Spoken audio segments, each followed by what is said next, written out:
beri nama pedang ini Naga Puspa. Selamatkan dia.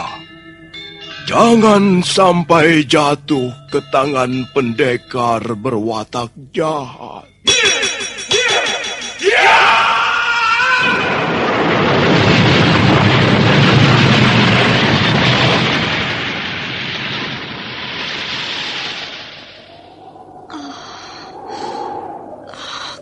Kakang Kamandanu, kau masih juga tidak percaya bahwa aku mencintaimu. Meisin, maafkan aku, Meisin. Meisin. Meisin.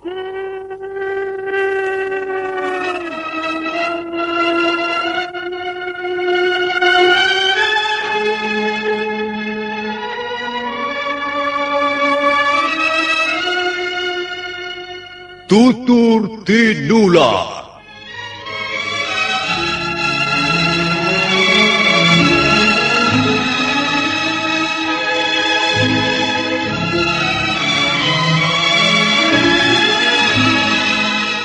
Sebuah sandiwara radio serial, produksi Sanggar Cerita dan Teater Sanggar Prativi. Sebuah kisah dengan latar belakang sejarah runtuhnya Singasari dan berdirinya Kerajaan Majapahit.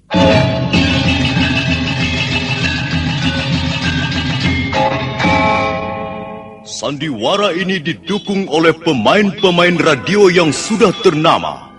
Ferry Fadli, Ivone Rose, dan Eli Ermawati.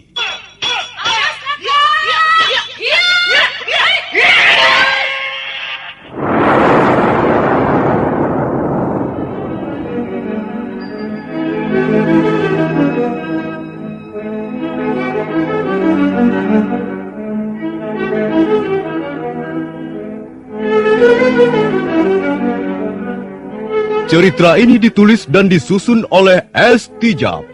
Teknik dan montase dikerjakan oleh M. Pranoto dan Edwin Sutandi. Sutradara Bambang S. Kali ini mengetengahkan episode kedua dengan judul Kisah dari Seberang Lautan.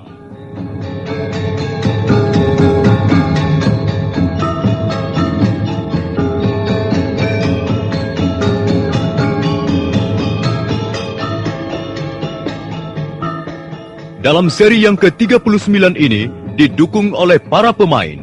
Benny sebagai Panglima Sipi, Wahyu sebagai Mengci, Armando Nida sebagai Panglima Kausing, Edi Dosa sebagai Lau Sisan, Eli Ermawati sebagai Meisin, Asdi Suhastra sebagai Empu Ranubaya, dan Nusri pembawa cerita. Selamat menikmati.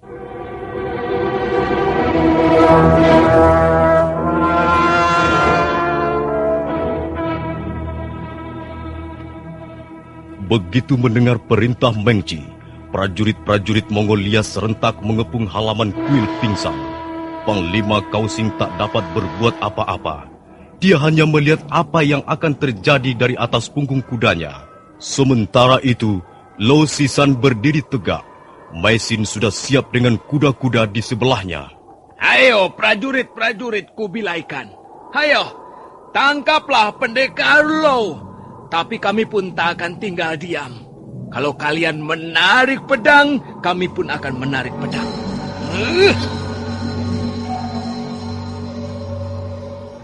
Panglima Sipi tersentak begitu melihat Lau Sisan menghunus pedang naga puspa. Demikian pula prajurit-prajurit yang mengelilingi halaman kuil. Juga Panglima Kausing ikut ternganga. Apalagi Mengci yang sudah menyaksikan kedahsyatan pedang pusaka ciptaan Puranubaya itu segera melompat mendekati Panglima Sipi. Hati-hati Panglima. Oh, pedang itu luar biasa. Mengci, kalau takut menghadapi pedang, jangan menjadi prajurit. Minggirlah. Ayo. Hei, pendekar Lau. Jadi kau dan istrimu sudah memutuskan untuk melawan kami. Ya, lebih baik kami terlentang menjadi bangkai daripada menyelah. Kau tahu artinya melawan kami? Artinya kau melawan pemerintah Mongolia. Kau melawan Kaisar Kublai Khan. Aku tidak pernah melawan pemerintah Mongolia ataupun kaisar. Aku pun orang Mongol. Kami berdua berdarah Mongol. Kami pun cinta negeri kami. Tapi kami tidak sudi menyelah di depan Sihpi. Sekalipun dia adalah panglima perang. Kalian sudah membunuh ayah kami yang tercinta. Kami akan merasa sangat berdosa kalau sampai kami menyerah dan bertekuk lutut. Kalian berdua, suami istri yang malang. Kalian akan mati bersama-sama di halaman kuil ini. Dan itu bukan salahku. Salah kalian sendiri. Tangkap mereka!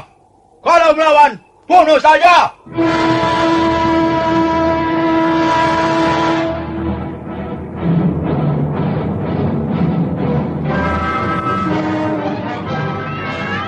Halaman kuil pingsan yang biasanya diliputi kesunyian itu menjadi hingar-bingar. Denting pedang dan teriakan mereka yang bertempur seakan ingin mengatasi deru angin laut yang mengalir sepanjang musim. Pendekar Lo terus mengamuk dengan pedang naga puspa. Sementara Mesin membendung serbuan prajurit tak jauh dari suaminya. 2 orang prajurit telah jatuh menjadi korban. Sementara beberapa orang prajurit buru-buru mengambil senjata baru, pengganti senjata yang telah patah berkeping-keping. Hentikan! Hei! Mengapa kalian kotori halaman kuil ini dengan pertikaian berdarah? Hentikan!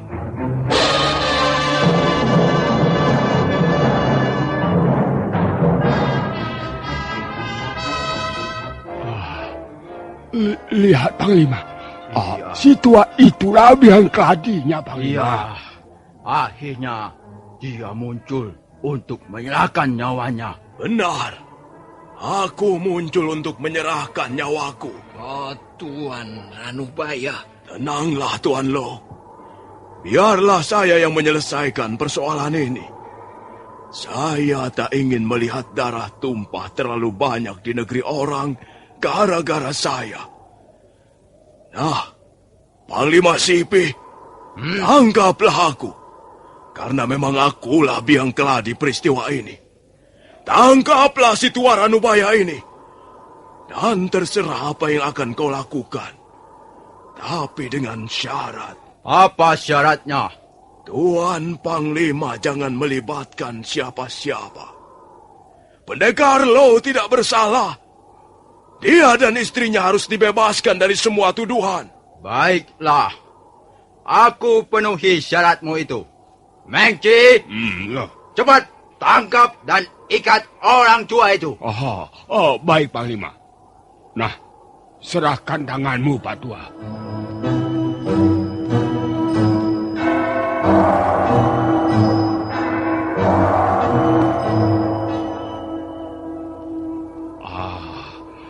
Sudah, Panglima. Tangannya sudah saya ikat kuat-kuat. Tak mungkin dia terlepas lagi. Bagus, bagus. Akhirnya tugas kita berhasil dengan baik.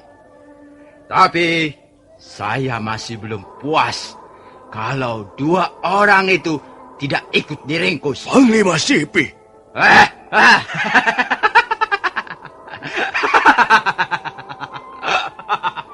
Kau pikir aku akan begitu mudah menyetujui syarat yang kau ajukan? Ternyata kau sapi tua yang sudah pikun. Bagaimana aku akan membiarkan suami istri itu bebas? Sementara anak buahku banyak yang terbunuh. Panglima, jadilah orang yang bisa dipercaya. Aku seorang prajurit.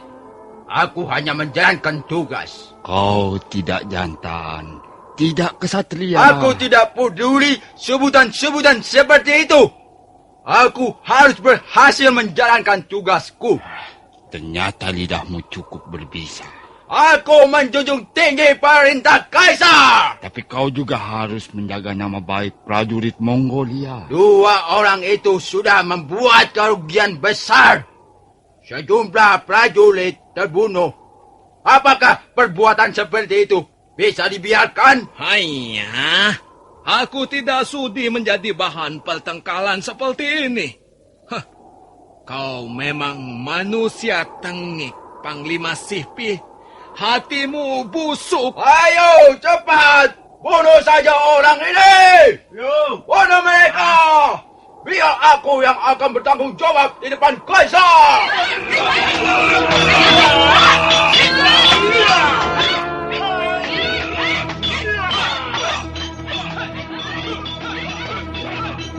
Kembali halaman kuil pingsan menjadi hingar-bingar oleh suara perkelahian. Pendekar Lo mengamuk. Pedang naga puspa menyambar kiri kanan, bagaikan tangan dewa pencabut nyawa mencari mangsanya.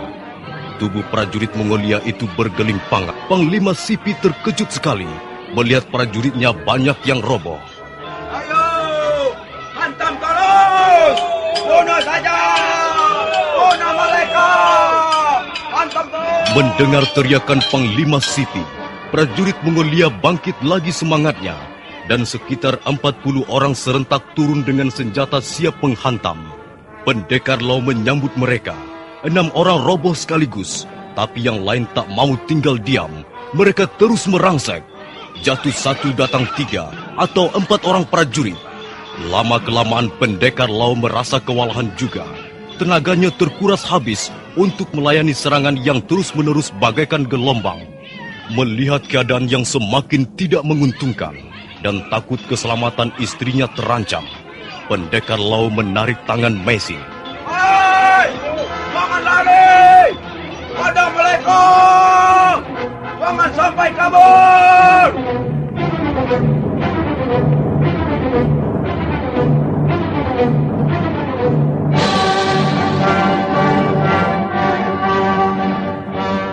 Setan neraka!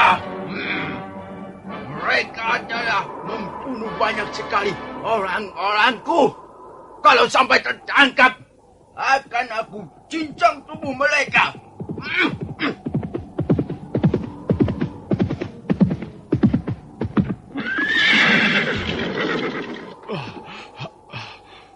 Mereka berhasil lolos, Panglima. Kami sudah menggeledah sekitar kuil ini. Tapi tak ada kami temukan.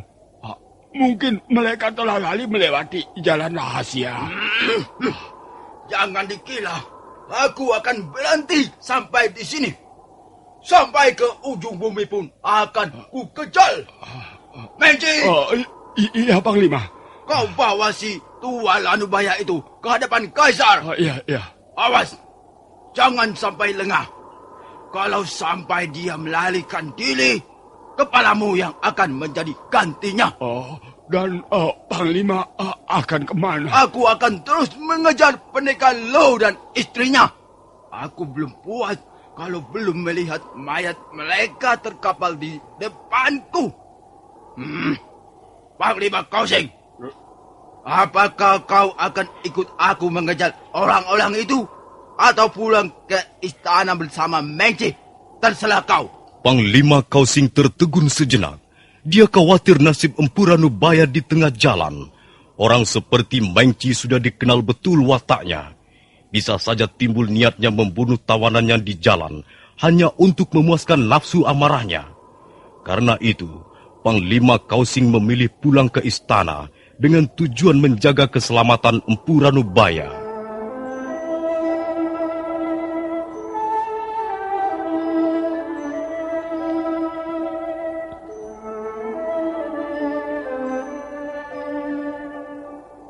Dalam keadaan tangan diikat, Empu Ranubaya dinaikkan ke atas kuda.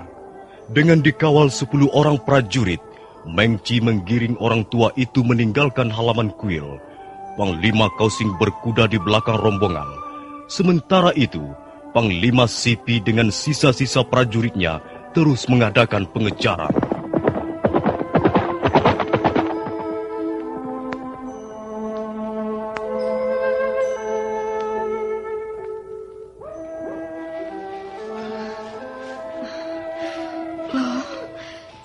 dulu.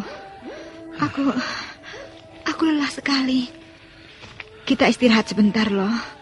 Iya, kita istirahat sebentar. Tempat ini agaknya cukup aman. Terlindung bukit dan sungai kecil di sebelah sana. Loh, mengapa akhirnya seperti ini kejadiannya? Mesin, sudahlah.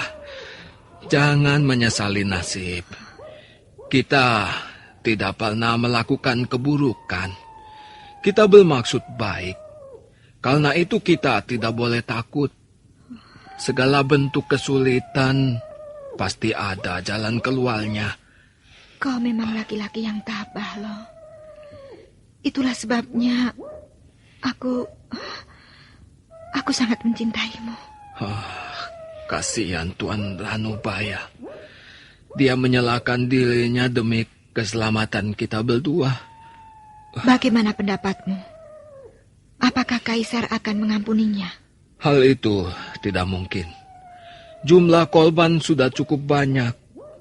Kaisar akan membela harga diri prajurit Mongol di mata rakyatnya. Kita sendiri barangkali akan menjadi manusia buron seumur hidup. Kaisar tidak akan pernah mengampuni kita, Mei. Semua ini gara-gara Panglima Sipi. Bukan Panglima Sipi, tapi Mengci yang licik. Dia pendendam dan licik. Dialah yang menanam benih kelusuan ini sejak dari Singasari. Iya, Canpi sudah menceritakannya semuanya. Iya. Oh, bagaimana? Apa kau masih lelah?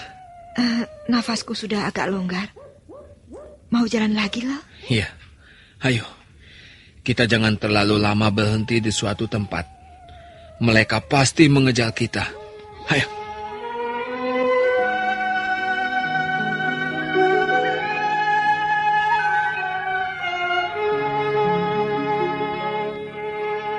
Malam itu, Lau Sisan dan Maisin terus berjalan menyusuri daerah perbukitan.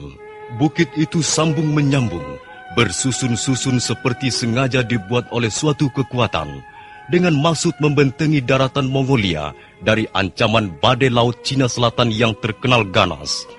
Beberapa kali Maisin terpaksa mengajak suaminya istirahat. Pagi hari, mereka meneruskan perjalanan dan segera tiba di sebuah pantai yang sunyi dan lengang. Pantai apa ini namanya, Lo? Tahukah kau? Kalau tidak salah, kita sekarang berdiri di tepi pantai Haitan. Nah, gunung yang tampak keabu-abuan dari sini itu namanya Gunung Loksan.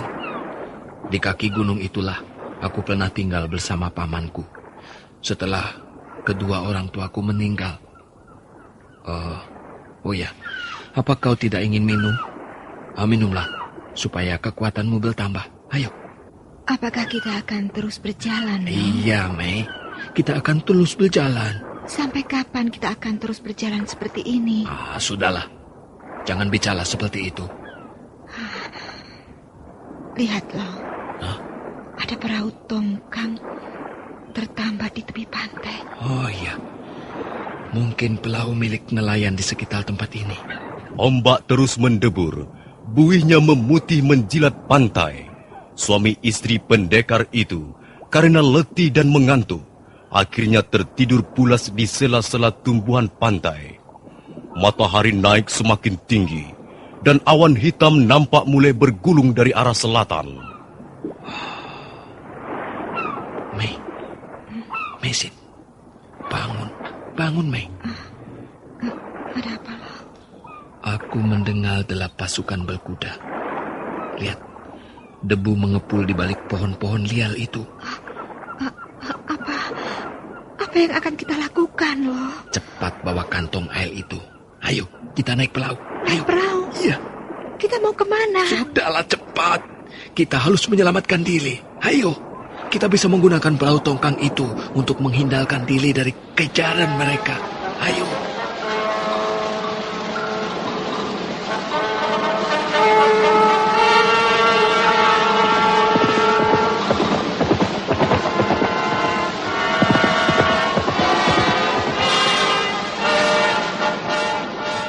Memang benar apa yang dikatakan Lau Sisan. Derap pasukan berkuda itu adalah derap prajurit-prajurit Mongolia yang mengejar mereka.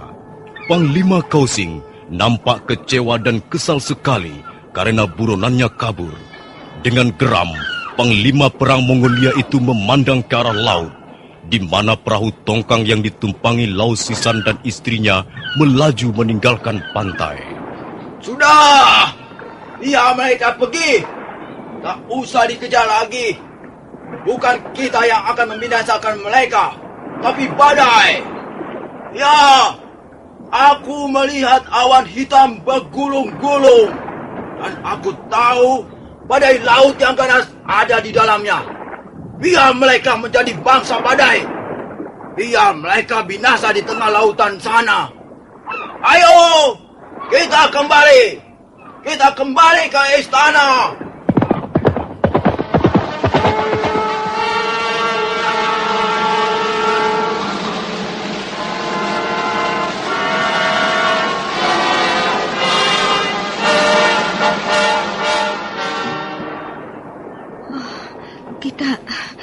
Kita akan pergi kemana, loh? Oh, entahlah.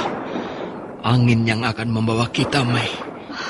Sepertinya perahu ini akan membawa kita jauh meninggalkan negeri sendiri. Iya, tapi kita harus bersyukur. Perahu ini masih bagus. Masih cukup kuat untuk berlayar mengalungi Samudra Laya. Loh, apakah kita akan pergi jauh? Loh, suamiku. Mengapa kau diam saja? Mengapa kau tidak mau menjawab pertanyaanku? Apakah kita akan pergi jauh, loh? Mei, aku tak ingin kepala kita dipancung Algujo. Inilah satu-satunya jalan untuk menyelamatkan diri. Kau tidak usah khawatir, Meisin.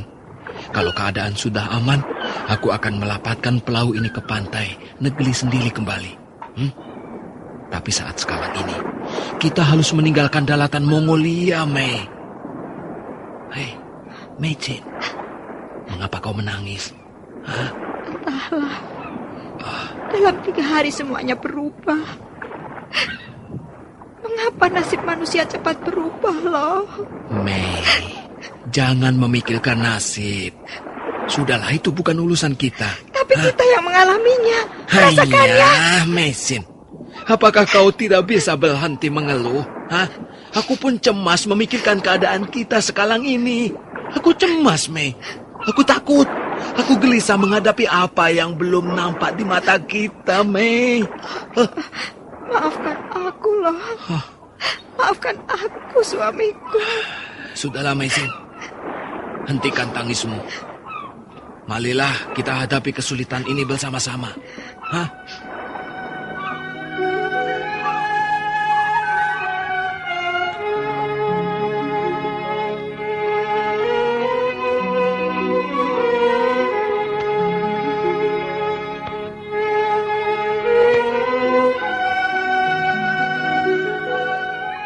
Perahu tongkang terus melaju terbawa angin. Pantai sudah hampir tak nampak lagi. Tinggal garis-garis putih dan samar-samar yang menandakan bahwa di sana ada daratan. Mendadak gelombang semakin tinggi dan angin bertiup kencang. Loh, nampaknya akan ada badai besar. Lihat, awan hitam bergulung-gulung. Loh, perahu kita bisa tenggelam. Meisin, berdoalah. Berdoalah agar penguasa alam menyelamatkan kita. Loh, jangan lepaskan aku, loh. Tidak, istriku. Tidak, kau tidak akan kulepaskan. Kalau memang harus mati, kita akan mati bersama-sama di tengah badai ini, Li.